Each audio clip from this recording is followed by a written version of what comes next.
এই দাঁড়াও দাঁড়াও, কোথায় যাচ্ছ? দেখছো না একটা পার্সেল খুলছি, দেখো কি আছে। বলি তোমাদের কি আকেল এই গরমে মৌসুমি লেবু ছেড়ে আবার কমলা লেবু ধরলে গা? কি বললাম বুঝলে না? না থাক, বোঝার চেষ্টা করো না। তবে আমি কমলা লেবু ভালোবাসি। এই দেখো পেনটা বেশ ভালোই এসেছে।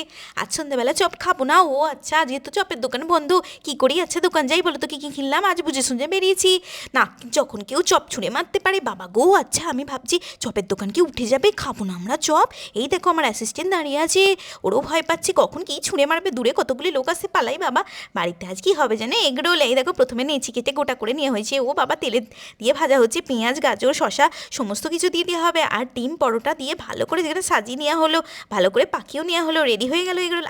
কি স্বাদ গো, ওয়াও। পুরো জানি তোমাদের জিভে একটু জল চলে আসবে, থাক কি আর করবে, দেখতেই থাকো তোমরা। মাখুনার দাদা জানো তো সিকিম চলে যাবে এই কদিন, আর আমার একদম মনটা ভালো নয়। আর ওরা দেখে কি সুন্দর কাপেল ড্রেস কিনেছি, কি ভালো লাগবে। ওরা অনেক অনেক ফটো তুলবে, ভিডিও তুলবে, আর ভালো লাগবে। আর আমার মনটাও খারাপ হবে, কিন্তু টাটা, কি করব।